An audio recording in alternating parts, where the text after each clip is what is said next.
Yo, what's going on, y'all? It's your boy HD MMA back at it again with another video. We're going over my instant breakdown and recap of UFC Fight Night, Steve Garcia versus David Onama. I did pretty fucking well on this card. I'm not gonna lie, I did pretty fucking good on this card. One of my better, I think my best Fight Night performance to date on this channel was on this card. So, you know what I'm saying, big ups for me. You know, I want to thank my team. I want to thank the academy and my mom. I want to thank Norma Dumont and Alice fucking Ardeline helping me out and getting me through this card. You know, I got big things on the way. It's just you know, it's part of the fucking storyline, dude. You know, it's part of the storyline. They all doubted me. They all doubted me. They all said I couldn't do it. Look at me now. Look at me now. I come from a zinc roof and a wooden shed. You know what I'm saying? Pretty good on this card. Did pretty good with picks. Overall went 9-4 on picks, which is pretty fucking good, especially for me, where I'm going like 6-6 and shit. 7-6. I'm not gonna say the other iteration of those two numbers, but you know, I'm pretty proud of myself with my performance. And this card turned out to be not the best, not the most finishes. There were a couple stinkers. There were a couple like decisions that weren't all that entertaining to watch, but overall, a pretty good amount of finishes. I think definitely more finishes than decisions. This fight was missing a few more like KO TKOs. I think if this fight had like a few more KO TKO finishes, this would have been a way more exciting card to watch, but overall not that bad of a watch, not that bad. I don't think I don't think this card is worth watching back. I mean, who really watches cards back if you're not like a fucking nerd like me? But if you're a fan, I think it's, or you're a hardcore, I think it's pretty okay to skip this card. If you just absolutely need UFC in your bloodstream, you want to watch the shit anyway, then go ahead. But I wouldn't be remiss if this card never existed in the first place. But the co-main and the main did make up for this card pretty well, especially that co-main. That really carried the hype, carried the energy of this card, not the hype, carried the energy of this card. It had the biggest impact in the storyline currently in the UFC. Who would have fucking thought? Who would have thought that co-main would have the impact that it did? But yeah, we're gonna go through the whole card, recap the whole card, starting with the first fight on the prelims all the way to that main event. First fight, we got. Why the fuck am I blanking on this bitch's name? Talita. Fuck. Why did I blank on this bitch? On this fucking girl's name? Talita, Alinsar, Subs, Arene, Carly. Called her as Carly. Oh my god. I'm over here like a fucking. What was that fucking white girl's name on the fucking on the thing when they were walking out that was stuttering and shit? I'm like, fucking her. I'm going fucking over 6 with the name pronunciation and shit. Talita, Alinsar, fucking Subs, fucking Carnelosi with a rear naked choke in round 3. Jesus Christ. That was a fucking struggle. Yeah, this fight went not exactly as I planned. Carnelosi, she looked a lot better than her previous performances in the past that I've saw. She looked a lot better in the striking. Not as good in the wrestling, but a lot sharper in the striking, a lot sharper with their, better with their pressure and just putting together combinations, not going out there and just swinging wildly against girls, just actually putting together a systemic offense to pick apart the the stand up of fucking Alinser over here. She was kind of on the like behind Carnelossi in the offense for a lot of this fight, the majority of this fight, I would say, in round 1 and in 2. Carnelossi, she was heavy on the pressure. They were exchanging shots back and forth. Carnelossi, Alinser, shot on her, got into the cage. They pressed up against the cage. They clinched. They separated. Carnelossi, she was just really heavy on the pressure round 1. As soon as or when Alinser tried to shoot and try to like mitigate the offense, Carnelossi would just get back up. Not sometimes. What the fuck am I talking about? Alinser, she would try to throw. She got a throw in the first round. She landed some ground and pound, but it didn't really mount to that much effect. At the end of the first round, in the second round, Carnelossi still under pressure. They were trading more shots. Then fucking Alinser, she stung Carnelossi really bad with a big overhand that hurt her, and then she landed a knee in the clinch that dropped Carnelossi bad. Got on the ground. Carnelossi, she scrambled, did a good job of scrambling back up to her feet. They clinched. Then Alinser took her back down, like got her into like this sort of mounted not mounted, fucking standing crucifix position. Carnelossi, she was fighting it. She got out of the position. Then Alinser got her back. Then sunk in a rear naked choke that dead ass almost had fucking Carnelossi tapping, but she survived to the end of the round.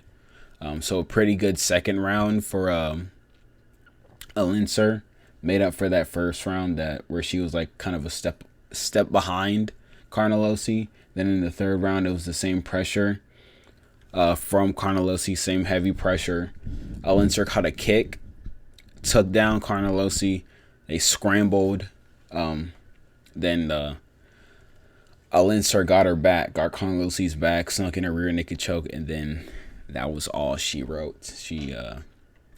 Carnelossi tapped, and Alinser got a nice little win. I don't really rate this win that much, to be honest, because Carnelossi, she is pretty bad. She had like damn near no takedown defense, and she gets rocked in like every single one of her fights. So she's pretty just chinny and bad overall. So I don't really think this is gonna lead to any ranked mashups or anything like that. She's not gonna get a name. She's just one more win on her resume. More experience in the UFC. So yeah, pretty good win for Toledo Alinser. Fucking cut Carnelossi from the sport entirely. Just cut her from the sport. She's very, very bad, very shit. On the fucking in the UFC. I don't know why she's in the UFC anymore. Anyways, just fucking cut her from the sport entirely. But a good win from Alinser. Moving on, we got Kyo Suk-hyun defeating Philip Rowe by unanimous decision, 30-27, 30-26 on one Georgia scorecard. I don't really know how that was a result on the scorecard, but whatever.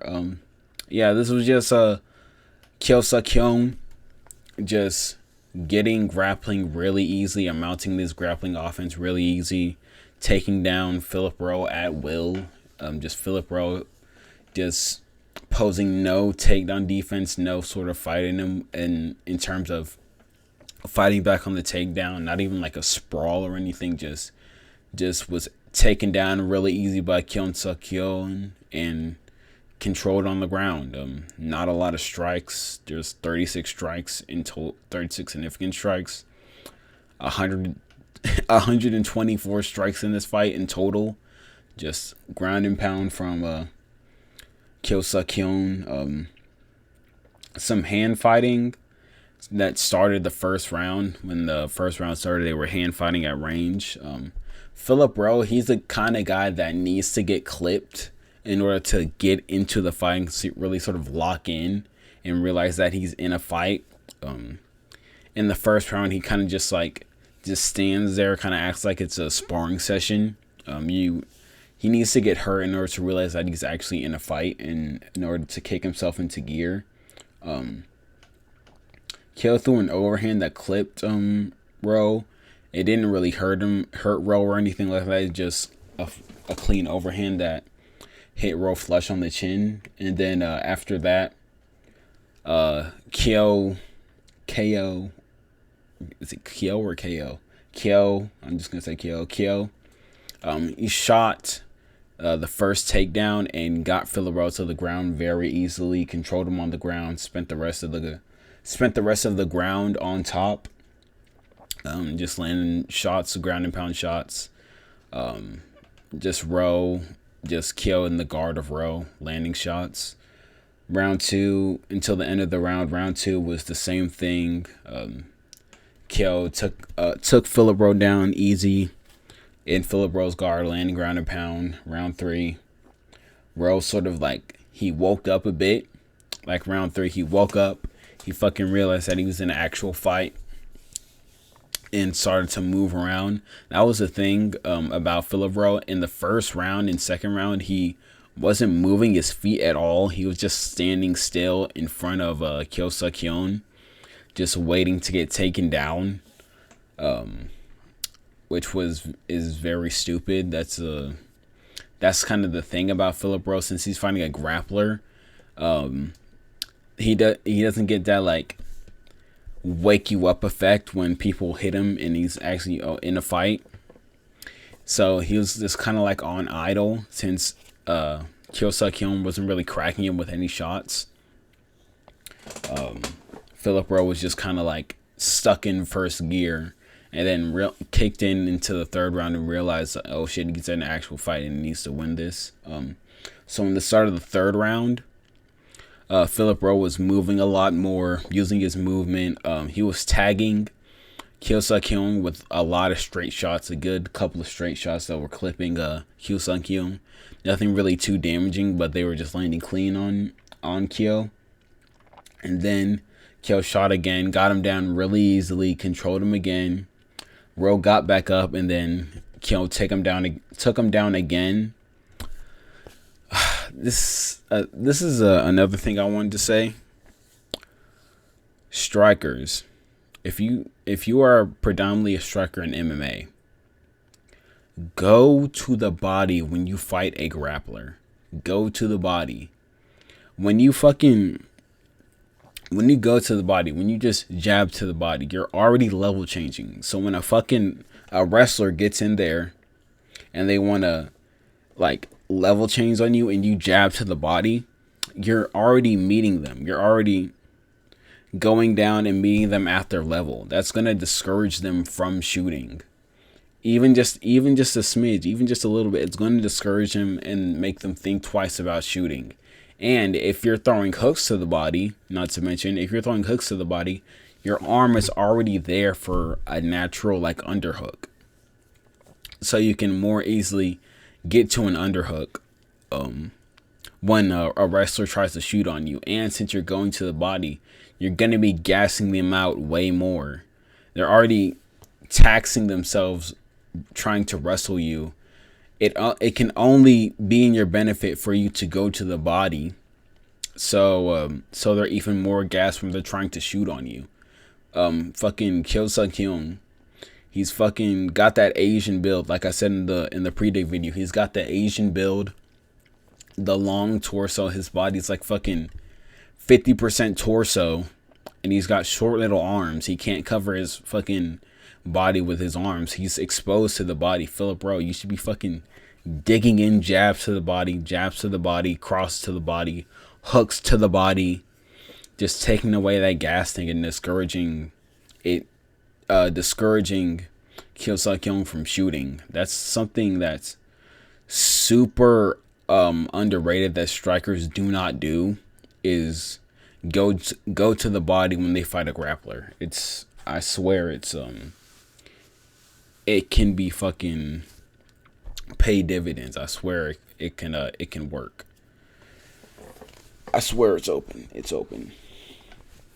If you're a fighter watching this or listening to this, go to the body when you fight a grappler. Just go to the body. So you're not, if you're going to the fucking head.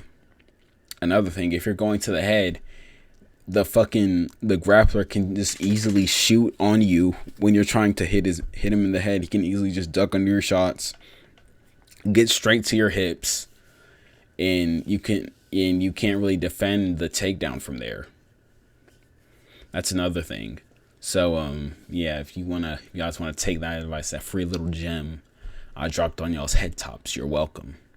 But yeah, dominant grappling performance from Kyu Sung Kyung, just muted Phil Rowe entirely. Phil Rowe had no answer for him, and yeah, pretty good prospect. And turns out Obon Elliott is not dog shit. So yeah, pretty good Korean prospect, pretty good grappler.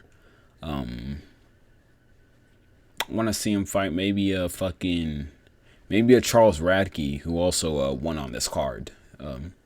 But yeah, pretty good performance from Kyu Sung Kyung. Moving on, we got Elise Ardeline beating Montserrat Kino. Fuck, I still can't pronounce her name. Montserrat Conejo. Fuck it. Montserrat Ruiz. Fucking beating Montserrat Ruiz by unanimous decision, 30-27. I don't know, why can't I pronounce this bitch's fucking name? Why can't I remember to pronounce her name? It's kind of pissing me off at this point, because I've heard it said, but I can't get it out of my mouth. Pause. Can't get it out of my mouth to sound right whenever I see her name. Yeah, I don't know. But yeah, good performance from Ardeline. Good performance from Ardeline. She was just way too big for Montserrat. Way too big, way too tall, way too fast, which was surprising since Montserrat or Ruiz was the smaller fighter. You would expect her to have a speed advantage on Ardeline, but Ardeline was the faster striker in there. She was the sharper striker in there. Even when Montserrat tries to take her down and try that head and arm throw, she gets on girls. Ardeline was just way too big and ended up just reversing her and putting her on the ground when she tried that. Also, whenever Ardeline shot any kind of takedown, she got it with ease on Ruiz. So yeah, Ruiz is just too small for the UFC, too small for fucking strawweight, and I think you got to cut her from the sport. That's 4 losses in a row now. She's too small. She can't really compete with these girls that are even just a tiny bit bigger than her. So yeah, you got to cut her from the sport. Got to send her to a fucking organization that has like an atom weight or something like that, because she's way too small for the UFC. But good win for Ardeline. She looked way sharper with her striking in this fight than in her previous fights, showing a bit of improvement there. I don't know who's gonna fight next, since this was a pretty fucking easy fight for her. Like, not doubled, but outlanded her significantly more. Stuffed a lot of her takedowns, just pieced her up on the feet from fucking bell to bell, just whooped her ass. So good dominant performance from Alice Ardeline. Not much to say about it. But I was watching them cheeks jiggle. I saw the cheeks jiggle. She's got some there. Moving on, we got Norma Dumont beating Kellen Vieira by split decision, 29 not 29, yeah, 29-28 on 2 of the judges' scorecards. Watching this for the first time, I was kind of watching it at the corner of my eye because I was driving somewhere, but watching this the first time, the fight looked a lot more like a robbery there. But rewatching it back for this video, I think Norma Dumont had a good case for winning this fight by split decision. In the first round, they were both kind of tapping at range, exchanging on the feet. Vieira was throwing more volume in the first round while Dumont was trying to counter in the first round. The thing about the first round that's kind of controversial and kind of made it close is Vieira shot a takedown and got Dumont down to the ground. Or not, didn't make the fucking first round controversial. The first round was easy for fucking Vieira. Jesus Christ. Stuttering all over the place. First round was easy for Vieira. That was an easy Vieira first round. Got her down, transitioned to the back, tried to get an arm triangle, didn't get it. Dominant first round for Vieira. The second round is where the controversy kind of started, because Norma, she was throwing on the feet a lot. She was using her volume instead of trying to counter Vieira. She was way more aggressive, way more putting on way more pressure. They clinched in the first round. Norma landed good strikes on the clinch. She landed like a knee and an elbow. And then Vieira got the takedown and got control and landed some shots on the ground. I would say the second round was a clear Norma second round. It was a clear Norma second round. Again, no more controversy there. I don't know what the fuck I'm talking about, but the third round, that's where the controversy starts. That's when I'm fucking getting mixed up in my fucking head. The third round, Vieira, she was shooting takedowns in the third round. Norma was defending him. They clinched for a good little bit in the third round where no real strikes were really thrown. And then they separated, and Norma was doing more on the feet in the third round. In my opinion, she was landing more volume. She was outlanding her by a tiny little bit. Outlanding her in the striking and the volume. Putting pressure on her, and that ended the third round. And I think Norma putting pressure on Vieira in the third round, putting a pace on her, landing more volume, that's what, in my opinion, got her the third round. So yeah, I think I don't know who's gonna cry robbery, because no one fucking cares about Kelvin Vieira. Let's be honest.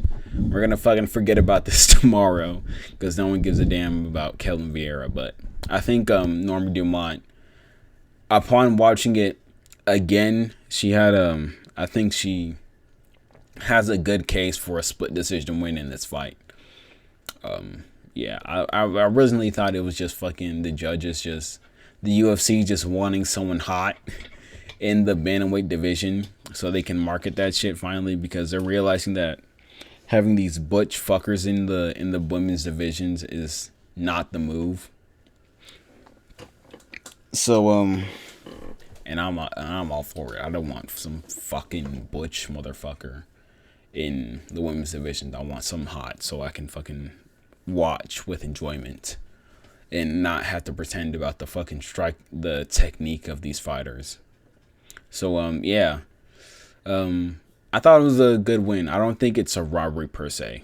I don't think it's robbery. I don't think it's ridiculous to say that. I don't think it's ridiculous to say it's not a robbery. I think you can make a very good case for the volume in the second and third rounds from Norma Dumont to that would sway the fight in her favor. I don't think the control time from Kelvin Vieira that she had really could really help her case. I mean, just look at the strike numbers. She had Norma had way more significant strikes, way more head strikes, leg, body, leg, all killing has a control time, and Norma has way more strikes, and the strikes take priority. So, yeah, pretty pretty good win. I don't like it being that close against a girl like Kelvin Vieira, who has fallen off. I mean, she was on a 2-fight loss streak before this fight. Now she's on a 3-fight loss streak. So, fucking, I don't like how this is gonna spell out for Norma Dumont in the future, especially when she fights a girl like Kayla Harrison, who's probably just gonna be a way more physical version of Kelvin Vieira with way more volume and way more dominant control and way more intent and ability to finish the fight on the ground. But yeah, it's a good win for her now. Good win for her now, and good way to bump her up in the bantamweight rankings. So yeah, good win for Norma Dumont. Fucking throat striving. Talking too much. Moving on, we got Dante Johnson subbing Cedricus Dumas in the second round by I know it says guillotine here, but it was an anaconda choke. I knew the camera angle was weird, but you can I watched the fight back. You can see Dante Johnson kind of slip his hand out from in between the arms of Cedricus Dumas and latching it up like that. So that would classify as an anaconda choke. But yeah, Dante, he looked good with the wrestling. I didn't expect Cedricus Dumas to shoot in immediately in the first round like he did and put Dante up against the fence and kind of control him for like the first 2 minutes of the first round. He controlled Dante, had him in that cradle up against the fence. Dante stood up, he reversed position against the cage, and then Dante got his own takedown, picked Cedricus up, slammed him on the ground. Cedricus, he did a good job of scrambling or scooting back to the cage, getting back to the cage and standing up very quickly from that. And then they separated against the cage, or separated from the cage and out into open space. Dante pressured Cedricus back up against the cage. Cedricus Dumas, in the true Dumas fashion, in his traditional dumbass fashion, he throws a fucking spinning back fist out of nowhere, and Dante Johnson times a takedown off it, takes down Cedricus Dumas off the failed spinning back fist. Kind of gets his back for a little bit. They scramble. Cedricus Dumas gets back up and they exchange some more, and then the round ends. So I would say kind of off. I would say that's a first round for Dante. Just kind of off the or no, maybe for Dumas. I think Dante landed more actually. I do think Dante kind of landed more in the first round, so I give it to Dante in the first round. And then the second round, Dante shoots against Dumas against the cage. They get into like this front headlock position where Dante has Dumas in this front headlock. They separate, and Cedricus Dumas, he throws these fucking like rolling thunder kicks on the ground. He rolls on the ground and just tries to kick Dante Johnson in the head. He does that twice, and then Dante Johnson just locks up in an anaconda choke on the when Dumas is on the ground in turtle, and then he cinches it up there, and the fight's over from there. Pretty good win for Dante Johnson. Good to show off more of his game, more of his depth, his wrestling, his submission game. He didn't look that good on the feet. He looked kind of very like stationary and just kind of standing in front of Dumas. He couldn't really get his power shots off that well.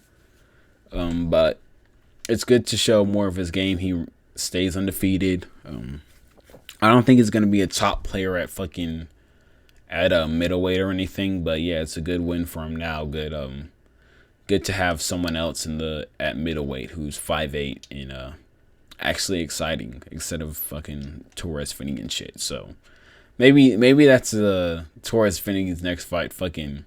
We get the double wide, extra stocky, extra thick two fuckers at middleweight, and they can duke it out. But yeah, good win for Dante Johnson. Good performance. Moving on.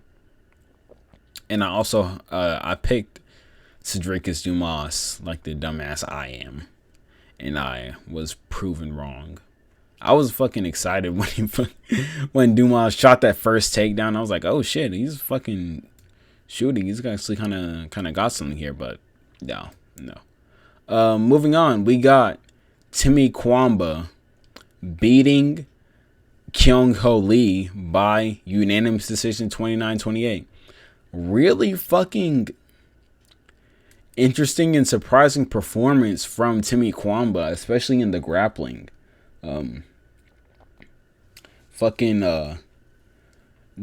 thing of this fight was Lee, he gassed out way too early, using that that body triangle on the back of Kwamba while Kwamba was standing.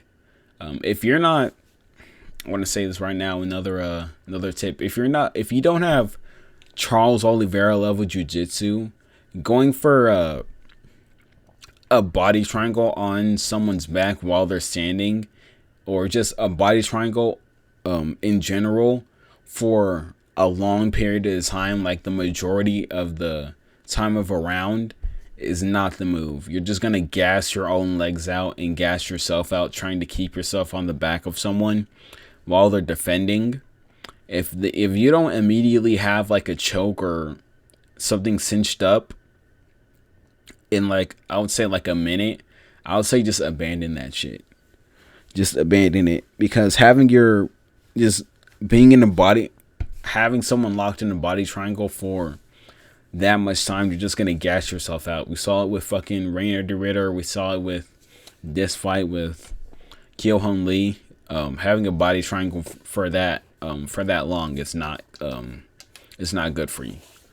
But yeah, in the first round, Lee was able to shoot on Kwamba, got his back immediately, got a hook in, got the body triangle. Kwamba stood up with it, so he was just carrying Lee up against the fence. Lee was like just fucking throwing ground and pound, fishing for chokes. Kwamba was defending it all. Lee didn't get an arm under the chin or anything. Kwamba just defended it. Just sat through all the ground and pound, defended all the choke attempts. And it was like that for the entirety of the first round. Second round comes in. Kwamba stuffs the takedowns of Lee. Lee really starts to tire and really starts to get very labored and really starts to slow down. Kwamba stuffing the takedowns. He threatens Lee with an anaconda choke like a couple times. Not one time. One time early in the second round, and then later in the second round, he threatens Lee with the choke as Lee tries to shoot in on him. He stings Lee on the feet a lot in this round, while Lee's trying to come in and throw like these wild labor combinations. Kwamba's just stinging him on the feet while he's coming in, stinging him with hooks and straight punches and combos in the second round. And then in the third round, Kwamba shoots in on Lee, gets Lee down for a little bit. Lee is able to scramble. Kwamba controls him. Kwamba gets the back of Lee, which is huge, and he starts fishing for his own chokes. Body trying. I have my notes written down. I was just about to fucking repeat myself, but yeah, great grappling performance from Kwamba. He looks sharp on the feet, and he showed off that good of grappling in the bantamweight division. He's kind of a fucking problem, bro. Kwamba's kind of a problem, bro. I wasn't familiar with his game. I thought he was only the striker, but he's a real fucking problem. He showed real improvements in the grappling. I didn't know he can grapple like that at all. I know the commentators at one point mentioned in this fight that they talked to fucking Ali Abdulaziz, and he said that Kwamba was working on his wrestling and shit. I'm like, what the fuck does Ali Abdulaziz know about anything of that nature? But yeah, great surprising performance from Kwamba. Moving on to the headliner of the prelims, we got Billy Elikana subbing Kevin Christian in the first round with a rear naked choke. This fight was really surprising to me. First off, it started off real slow. It was a lot of leg kicks from both. I think Billy Elikana, if I'm not mistaken, he's orthodox. He started out this fight orthodox, and he somewhere early in the first round he switched to southpaw. When Christian and them were exchanging a few leg kicks, Billy Elikana switched to southpaw. And I don't know if that was because of the leg kicks of Christian that put like a fat ass wart on the shin of Billy Elikana, or he just felt more comfortable there and felt like he would be more effective out of southpaw. But it worked for him. They were exchanging a lot of leg kicks, exchanging front kicks of the body, and then Christian, he throws a big laboring long right straight at Billy Elikana. Elikana weaves out of the way of it and then cracks him with a counter right hook in the southpaw stance that drops Christian Rodriguez, hurts him bad. Billy Elikana jumps on him with ground and pound, hits him to the back of the head a few times, but cheating is okay, so we're just gonna look past that. Hits him with some ground and pound. Then he jumps on the back of Christian, sinks in a rear naked choke immediately. And also while he sinks in the choke, he gets the hooks in and pins one of the arms of Christian. So Christian's arm is like pinned under Billy Elikana's like leg, and he can't really fight the hands that well. Then Billy Elikana flattens him out while he has the choke cinched in. Christian, he tries to say he's good, but then he taps and the ref doesn't see it, and so he taps and then he just goes out completely because the ref didn't see the tap and wasn't able to stop the fight. But yeah, great performance from Billy Elikana. I knew he looked fucking Indian. I knew Christian looked fucking Indian, but I fucking picked him anyway. Jesus Christ. I knew something about him was fucking I don't know. That's on me. But yeah, great performance from Billy Elikana. Showed a lot of promise in his game, a lot of quick killer instincts, a lot of power. He's not just a guy that fought Bogdan Guskov one time. So yeah, great win from Billy Elikana. Moving on to the main card, we got Alan Nascimento subbing Cody Durden in round 2 with an anaconda choke. A lot of anaconda chokes on this card for some reason, but yeah. This started off really fucking shaky for Alan Nascimento in the first round. Durden, he was pressuring, he was landing on Nascimento really cleanly. Nascimento was not moving his head at all, and when he was moving his head, it was super fucking worrying.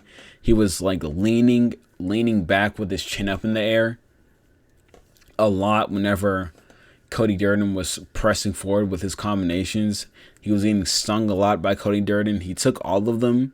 It didn't really look that wobbled, but if he was going up against someone who was just a bit more powerful, he probably would have got cracked and hurt really bad in that first round. But he He stayed in there. He used his fucking newfound judo box blockhead chin method, and just blockheaded his way through the first round. He shot like one takedown in the first round, and Cody Durden stuffed it immediately. I thought he would shoot way fucking more, especially being the jiu-jitsu guy who has way better jiu-jitsu than fucking Cody Durden, and Cody Durden being on 1 week's notice. Fucking grapple with the guy. Why are you trying to strike with him in round one? He could. I truly believe that Alan Nascimento could have finished this shit in the first round if he actually shot more than one takedown. He wasn't just trying to strike with him and throw like leg kicks, which he was landing a lot of sneaky leg kicks. You could see 26-5 of Cody Durden. But yeah, that was the first round. Second round, more of the same stuff. More just Durden pressuring fucking Nascimento. Pressuring Nascimento, landing on him over the top, just landing on him at will, since Nascimento was not moving his head at all. And then Nascimento, with his back up against the cage, cracks Durden with a right elbow that drops him. Durden tries to shoot on Nascimento, but then Nascimento just instantly just latches up that anaconda choke, cinches it up. Durden tries to fight. He tries to wall walk and shit, but it was just too tight. And then Durden tapped in the second round. So, worrying performance. Still a win, but very worrying performance from Alan Nascimento. I hope he does not try to pull the same shit in more of his fights. I hope he, at least if you're going to try and strike with your fucking opponents, at least incorporate some fucking head movement and not lifting your chin up in the air. At least incorporate some good, decent boxing head movement. But yeah, still a win, good submission win for Alan Nascimento. Moving on, we got. He did not say it again, but it was still a good win. We got Charles Radke subbing Daniel Franzno. Fucking dog. Charles Radke subbing Daniel Franza in the third round with a rear naked. This was a very dominant grappling performance from Charles Radke. Was able to get him down with damn near no effort in all three rounds. When he got him down, was immediately able to take the back transition, get a hook in the first round. He damn near finished it with a rear naked choke in the first round, but somehow Daniel Fresno just fought tooth and nail. Was like, I'm not getting fucking submitted in the first round. He was turned into fucking Drew Dober versus Terrence McKinney. I'm not getting fucking knocked out. I'm not getting fucked out. I'm not getting fucked out. Pause. I'm not getting fucking submitted in the first round with a rear naked choke. But yeah, he was just fought tooth and nail. Did not want to get subbed in the first round. Was able to make it all the way through to the second round. Second round was just more of the same stuff. Franzo, he landed a couple kicks on the feet, but then Radke just shot in, drove him to the cage, got him down with a foot sweep. And then he was just in Franz's guard. Radke just on top in Franz's guard. Landed heavy ground and pound shots for the remainder of the round. Round 3. Again, Radke took him down after some exchanges on the feet. Franzo, he was pressuring Radke with strikes up against the cage. And then Radke just timed the takedown as Franzo was overextending with a power shot to Radke's head. Radke timed a beautiful takedown, got him down immediately, and then just transitioned to the back, got the body lock in, got the rear naked choking,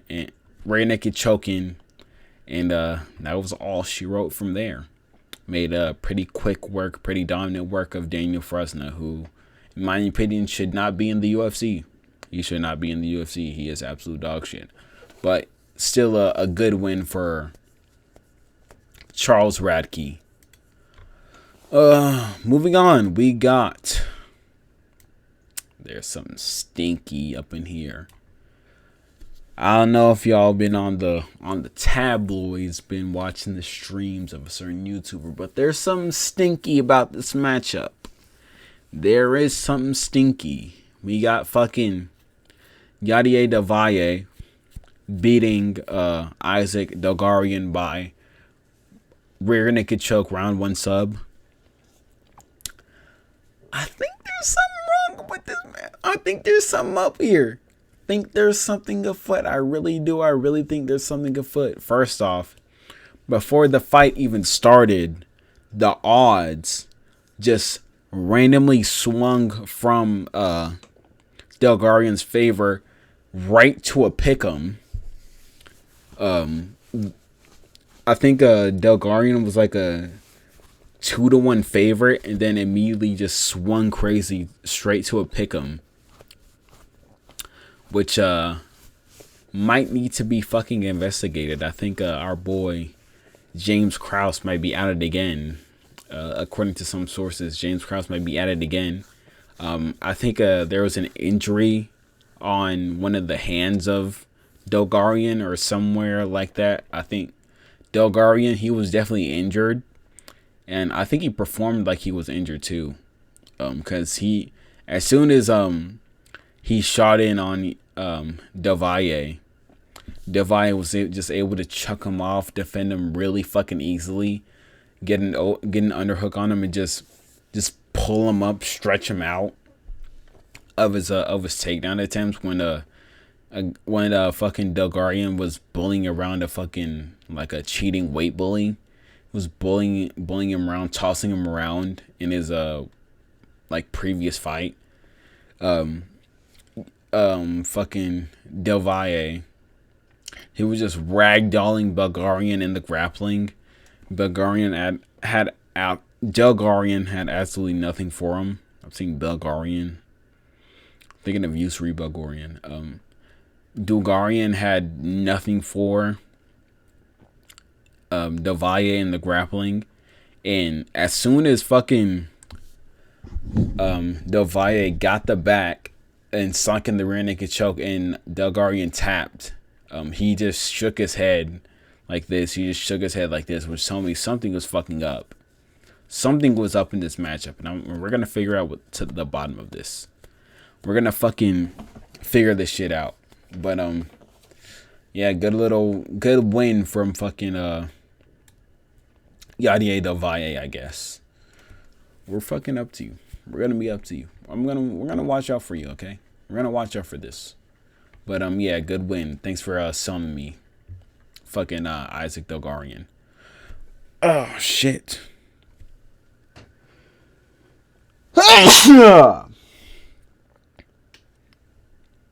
Thank you. If you said bless you. All right. Now we're moving on. Moving on.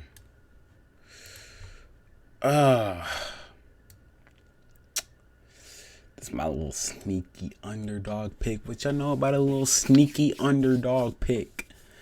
We got the featured fight of the night. Jeremiah Wells defeating Themba Gorimbo by unanimous decision 29-28. Fucking Wells, he showed up to fucking play in this bitch. He showed up to fight.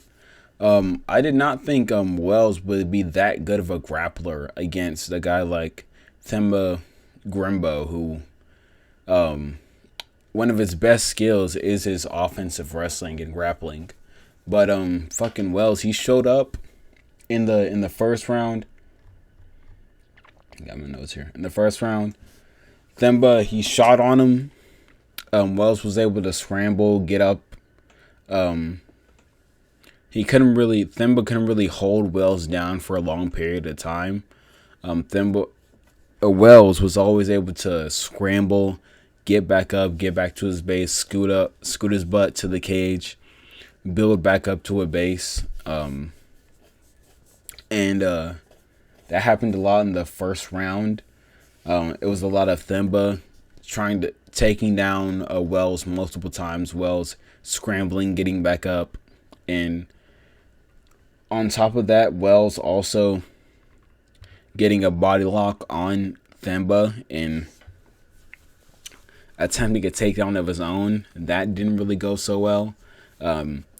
Wells tried to throw Themba Garimbo, and Garimbo just landed on top of him in like a mountain and shit, and he stayed on top of them, kind of controlled him for a little bit. Wells gave up his back, started rolling, scooting his butt back to the cage. Themba just landing shots in between scrambles, and Wells getting up, pressed him by the cage, take him down, and that's how the first round ended. A lot of back and forth grappling offense, good grappling exchanges, good scrambling exchanges from both guys.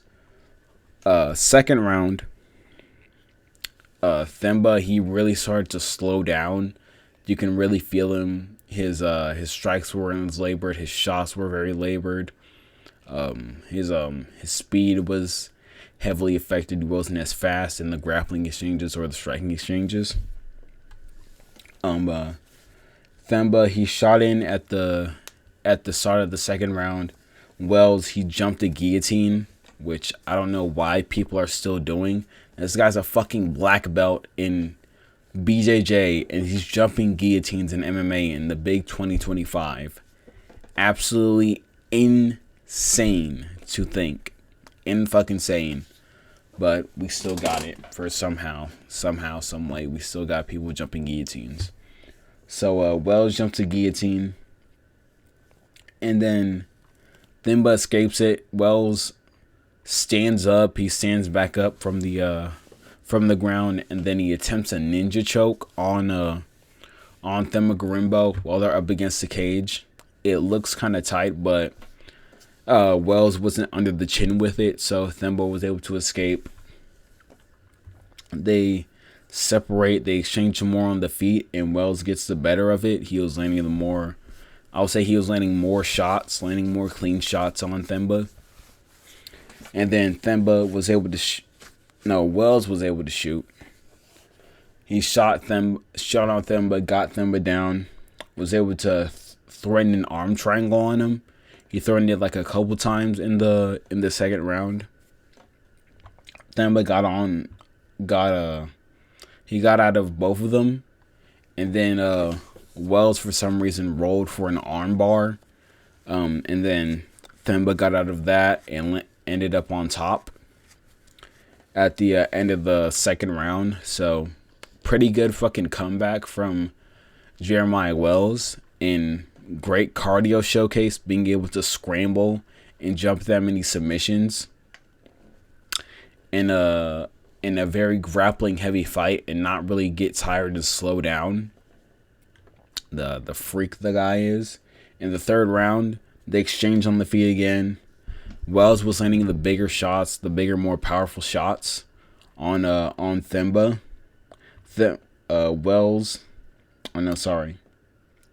Themba, he shoots in again, and Wells again jumps another guillotine.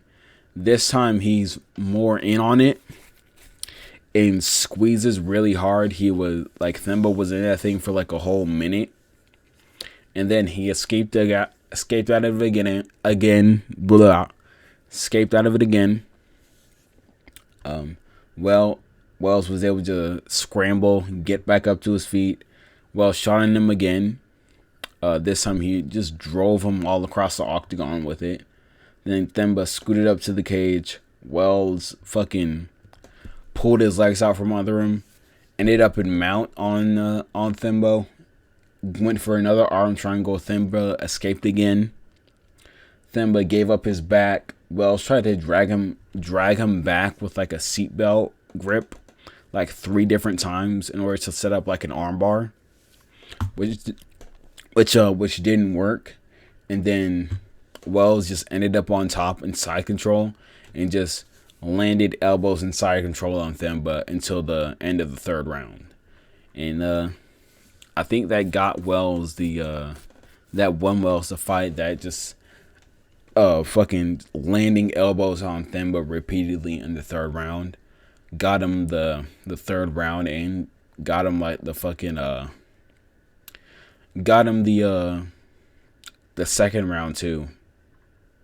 Not the second round. I think the sub attempts with like the arm triangle and shit got to Wells the second round. And yeah, it was a pretty good win for Wells.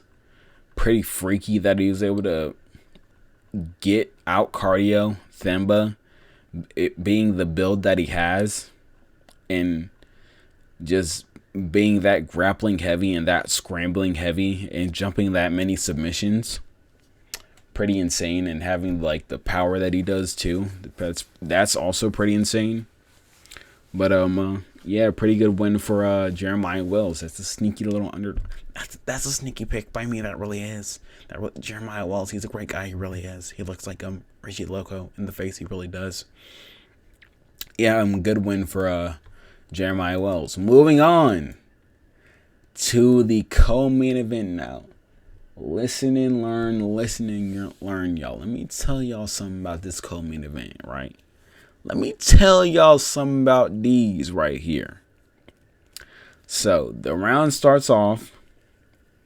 We got fucking both of these guys, Waldo Cortez. I know Black and Demon again. Waldo Cortez Acosta and fucking Anta Delija tapping at each other at range. Fucking they clinch for a minute. They each reverse positions on each other. They separate, and then Anta Delija shoots on Waldo up against the cage. And then Waldo just gets an underhook and an overhook and just lifts him up to get the shot away from his hips, which is insane. Anta, he's pretty fucking light for a heavyweight. I think he's lighter than like even Jelton Almeida. I think at the fight he weighed in at like 237 pounds with no weight cut. That's just him just walking around and jumping out of bed that way.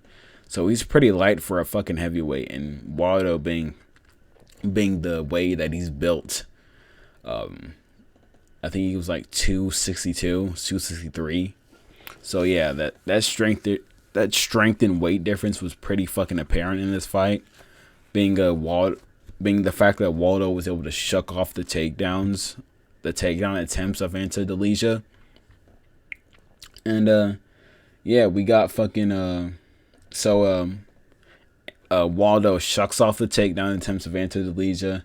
They separate from it. Anta just keeps on pressuring him. They trade in the pocket. They trade like a bunch of wild hooks in the pocket. And then they disengage from that. And then Anta, still being on the pressure, goes again to exchange in the pocket. Fucking leads with his fingers extended. Eye pokes Waldo Cortez Acosta. Waldo Cortez Acosta covers up from the eye poke. And then Anta just starts unloading combos on Waldo Cortez Acosta. The referee jumps in to break up the fight. Anta, he thinks he fucking won. He thinks he won the fight. He dumped all of his adrenaline, starts celebrating, starts fucking grabbing this corner man, talking to the fucking commentators. Hey, I fucking won. I won, Michael Bisping. And fucking Michael Bisping's like, no, you fucking didn't win. There's a fucking eye poke. He's like, what? And then you got the refs and the officials coming in, checking up on Waldo Cortez Acosta. I didn't even know there was an eye poke when it initially happened. I thought something was wrong, but I didn't think it was an eye poke.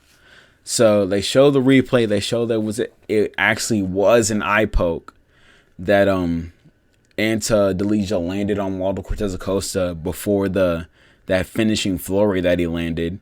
And so, meanwhile, the fight was never called off. It was just on a timeout. So I thought it was going to be a no contest, but the ref didn't stop the fight.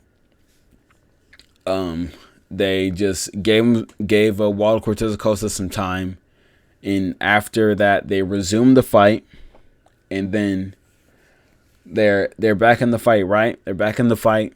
They both throw some leg kicks, and then fucking Waldo Cortez Acosta fucking bombs a fucking right hand, cracks Anthony Delija right on the fucking chin, drops him bad, hits him, finishes him up on the ground, fucking finishes him up on the ground. The wild ass comeback story, plot line, finaglation, or whatever the fuck. I don't even know what the fuck. I'm making awards and shit. That shit had me so hyped. That was a crazy ass comeback story for Waldo Cortez Acosta. And for this to happen, for Tom Aspinall to get eye poked, and that led to a no contest the week before, and then his main teammate, his main sparring partner, his best friend, the guy he said he absolutely would not fight for the heavyweight title, that he would vacate it if he were to fight Anthony Delija. The fact that that guy eye poked his opponent and then got KO'd after it. Meanwhile, one thing about the fucking referee, for some fucking reason, they didn't take a point away from Anthony Delija when they resumed the fight. They just resumed the fight and they just gave him a fucking stern warning, like a little fucking finger right, like no, a little slap on the wrist. They didn't take a point away from Anthony Delija after he eye poked Waldo Cortez Acosta into a finish. They somehow don't take a point away from that. But you got fucking Waldo Cortez Acosta. Props to him. I had to clap it up for him. Waldo Cortez, I know Black-Eyed Dominican. Showing up big and sliming out Anthony Delija in the first round after a bad eye poke was crazy. It's insane. And he called out Tom Aspinall too in the post-fight interview, which I kind of want to see that, bro.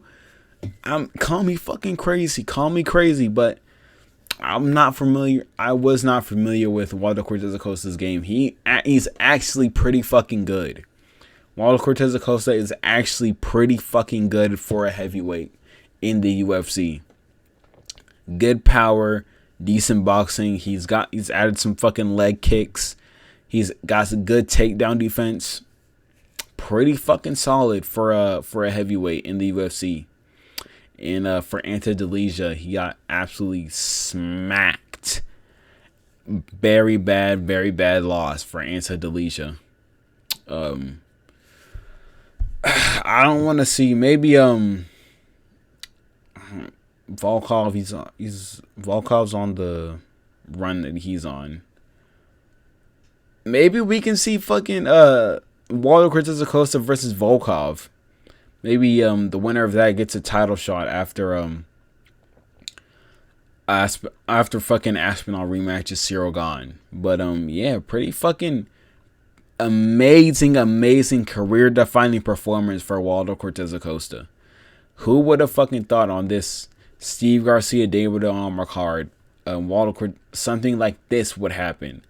A storyline like this was written on this godforsaken horseshit card. But fucking fair play to ya, bro. Fair play to ya. Good loves a fucking Troya, yeah. Good loves a Troya. Great win from Waldo Cortez Acosta. Moving on to the main event. Fucking steady my screen, goddamn. Moving on to the main event. 2 fucking strikes? Onama landed 2 strikes on Garcia. Wow, he is dog shit. Moving on to the main event, we got Steve Garcia TKOing David Onama in round 1. This was a fucking masterclass for Steve Garcia, I'm not gonna lie. Looking back on in hindsight, David Onama, this was a fucking nightmare matchup for him. A guy with that not only pushes the pace in his fights, has excellent boxing, excellent head movement, puts the pressure on you, and on top of that, has knockout power in his hands. That's nightmare matchup. That is an antithesis to David Onama. But great win, great performance from Steve Garcia. Just put it on David Onama from the start. Was landing his combinations, putting the pressure on him, putting that pace on him, hitting him with good clean shots that were landing around the guard of David Onama. Meanwhile, fucking David Onama's striking defense pissed me off so much. And I realized how many fucking fighters in the UFC rankings just have such fucking shitty dog shit boxing defense fundamentals. It is so fucking surprising how many top 15 UFC fighters just have such bad boxing defense. It drives me crazy. Every time fucking Steve Garcia threw a combination at David Onama, he would just fucking not even like block with like a high guard like this, like you're supposed to, like you see any other fucking fighter with any semblance of striking know-how do. He just doesn't even fucking, he just throws up his hands like this with fucking open palm facing Steve Garcia. Just throws up his hands like this with a fat ass gap for his face in the middle, just ready for a fucking Steve Garcia to sneak a jab in there. Every time does that, doesn't move his head at all, just fucking throws up his arms like this whenever Steve Garcia throws any kind of punch. And Steve Garcia just pieced him up, jabs through the guard, hooks around the guard, and then hit fucking David Onama with a big left hand that dropped him, hurt him. Then Onama recovered. Garcia landed another combination, dropped him again, or hurt him again. Then Garcia landed another combination that dropped Onama again, and then finished him on the ground with ground and pound. Very exciting finish. Very good performance from Steve Garcia. And Steve Garcia is pretty fucking good, bro. He's pretty fucking good, to be honest. I think he it's featherweight. Yeah. Who's in the featherweight rankings? Hold on. Let me look at the featherweight rankings.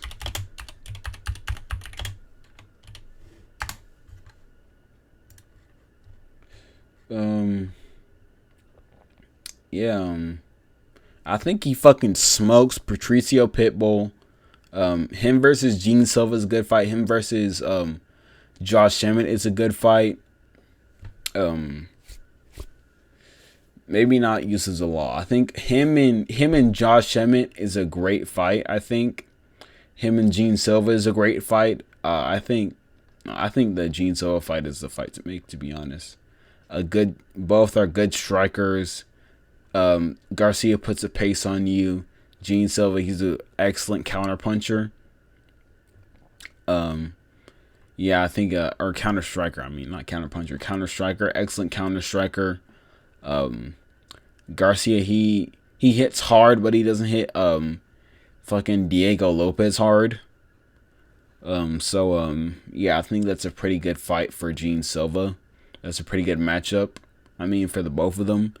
And great performance. The card overall was pretty good. I'm not gonna lie, it was pretty good. The co-main and the main really carried this card. To be honest, it really carried this card.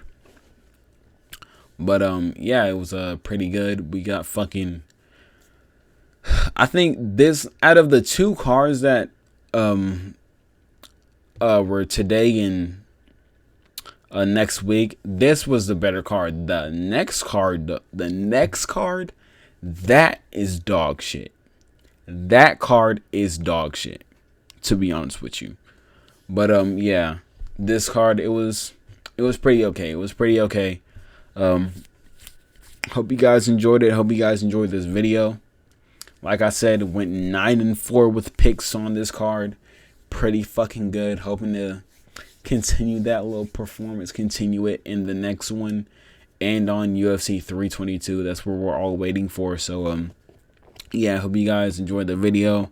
Hope you guys have a good night. Hope you guys won some money on some bets. Hope you guys, took my advice a little bit in the picks. So I will see you guys later. I love y'all. Peace.